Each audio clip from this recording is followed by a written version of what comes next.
Alors, on retrouve les données scannographiques du même patient avec l'aspect en MPR à gauche, en sagittal et transverse, et avec en haut à droite un rendu volumique donnant un aspect radiographique, une radiographie qui aurait été réalisée avec un tube perpendiculaire au plan de la table chez un patient en décubitus ventral.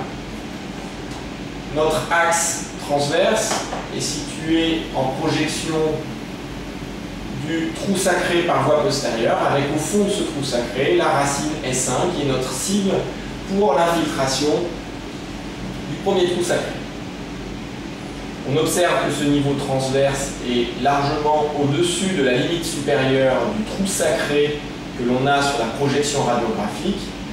Ce trou sacré correspondant en fait à la partie antérieure du trou sacré qui n'est pas accessible à l'infiltration puisqu'on a une interposition osseuse du sacrum. On va donc chercher à délimiter sur le rendu radiographique les limites du trou sacré sur son versant postérieur pour déterminer l'aire dans laquelle l'aiguille doit pénétrer ce trou sacré par voie postérieure. On va déterminer la limite inférieure, on va déplacer notre axe transverse jusqu'à voir disparaître ce trou sacré qui ici est accessible à l'infiltration. On descend, on arrive à la limite inférieure du trou sacré qui est ici. Donc il va falloir piquer au-dessus de notre axe transverse. On trace la limite, on déplace le long de notre axe transverse. Donc voici la limite inférieure de la projection de notre trou sacré accessible à l'infiltration. On déplace notre axe transverse vers le haut pour délimiter la limite supérieure de notre trou sacré. La limite supérieure est ici. Voici la limite supérieure à laquelle on ne peut plus infiltrer. On trace cette limite. Et on déplace jusqu'à notre axe transverse, donc jusqu'à ce niveau de coupe.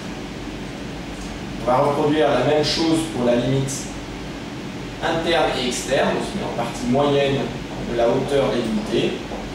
Et avec notre axe sagittal, on va aller rechercher la limite externe de notre trou sacré. Donc, croisement de la corticale externe du trou sacré et de notre axe sagittal.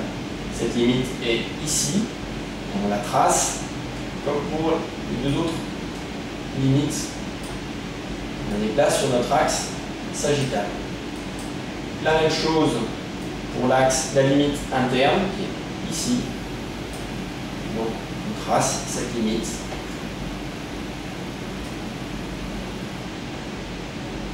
À ce niveau.